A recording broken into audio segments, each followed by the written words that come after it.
Well, no, I don't think they're a consistent passing team.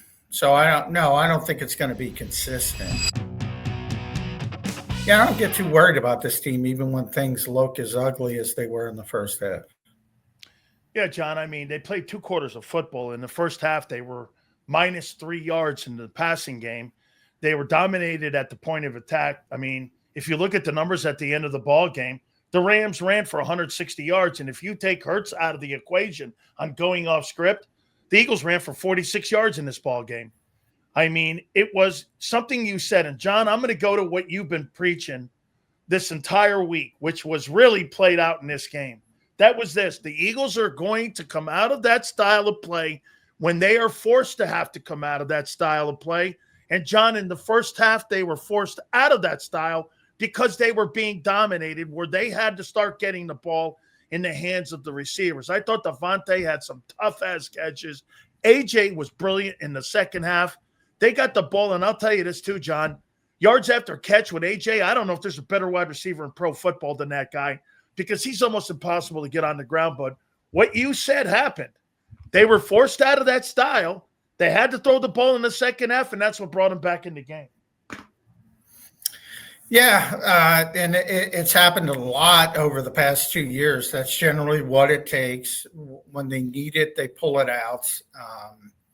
And it is frustrating because they should be able to have a better balance. But, again, the turnovers are a big part of it, and they've had such success with ball security and all that from the standpoint of, and that's what happened early on when things were good. Zach Bond with the interception.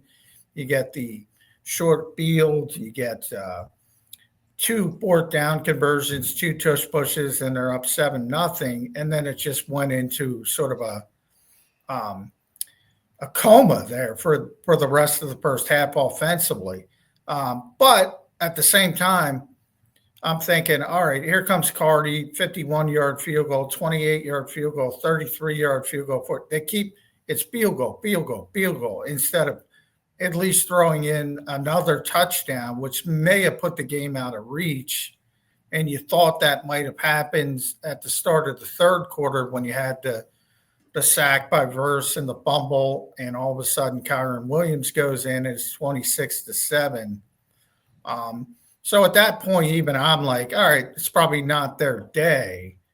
But as soon as Goddard, and it was that sort of bang drive, they went 80 yards in about 2 minutes, and it ended with the big Goddard touchdown pass down the seam. And then you're like, oh, that was easy. That was quick. And I just kind of felt the momentum shift. And I think you could see it in the Rams, and they were like, oh boy, here we go. And then the A.J. Brown touchdown made it 26-21. At that point, that was at the end of the third quarter. You had the whole fourth quarter to play. At that point, I was like, all right, the Rams are in trouble. And I actually persevered. We're in a position to win the game. Should have won the game, to be honest, but Jordan Davis comes up with a big walk-off field goal block, which you rarely see. But and scoop and score. Yeah. John, is this offense, is it circumstantial, and they'll go back to their philosophy? And the big guy got up to 18 plus miles per hour. Yeah, so pretty unbelievable. Yeah, you're on slight delay. John, is this offense, is it circumstantial? Will they go back to their philosophy, or is this the removal of the straitjacket for the year, and maybe they have a different approach offensively in the games coming up?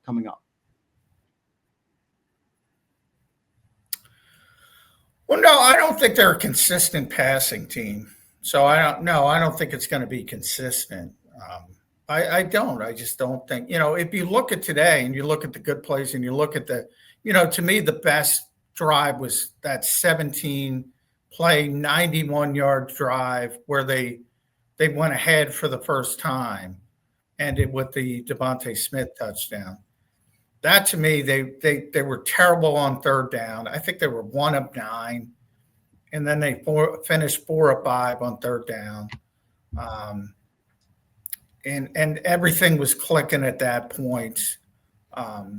So that, to me, is the apex of it. But No, I think you can go back to last year. And again, I think because they won the Super Bowl, everybody forgets. You can go back to the Rams game last year in the playoffs.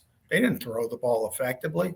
They didn't throw the ball effectively against Green Bay in the playoffs.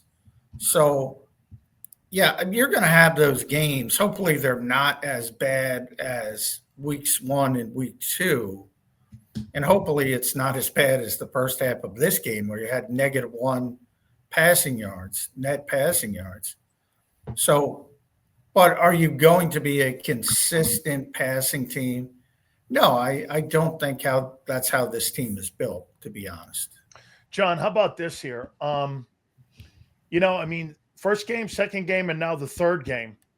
I mean, you're talking about 46 yards with Barkley here. I mean, the injury to Landon has to be something more significant because either that or we're going to go with the loss of Becton. Not that I think Steen's playing bad ball, but the run game outside of the quarterback had 40 yards rushing too in the ball game. And he's kind of going off script, and off script stuff is kind of covering some of the deficiencies in the run game. Any concerns there after 12 quarters that, is it just injury that we're looking at in the middle of that offensive line right now? And, you lose Lane as well too. So, I mean, we don't know how long he's probably going to play. I heard somebody say he has a stinger and he's expected to play, but boy, they just not running the ball very well. He said he's got a stinger. So, guys aren't doctors. So sometimes they think they're going to play, but he thinks he's going to play. So that's positive. Adoree Jackson's also at a groin. He thinks he's going to play, but we'll see, those things. But, in a lot of ways, I think the running game is a bigger concern than the passing game because that's what they lean on. And that's not been effective. And I would throw one more into the equation of what you brought up, Dan, and that's that Saquon's not playing that well. Yeah. At least he missed that block. He missed that block, John, and he almost got the quarterback killed. Protection. Yeah. And, he keeps bobbling the football. Sometimes he catches it. I don't know. He had a great summer. To me, he looked like he had more juice in the summer than he looked like last year, but he hasn't been the same guy. So maybe it's time to start talking about those touches again and what kind of toll they took on him last year, because he doesn't look like the same guy right now. And why that's a bigger concern is because to me, it's a bigger concern. That's the bread and butter of this offense, not the passing game. I thought, Kevin got a lot of questions about the design quarterback run plays, which have not been in the offense. And on that big drive, they brought them out, and they were effective with that for the first time this year. So they brought that back. So a lot of positive, but right now the running game, they had 2,504 yards from the running back last year. At over 6 yards a carry, if you want to include the playoffs. Today was 18 for 46. He's coming in under 4. Today it was under 3 against a team that's not known to be a good run defense team. And they're all about the pass rush. In a lot of ways, I'm more concerned about that, to be honest. Yeah.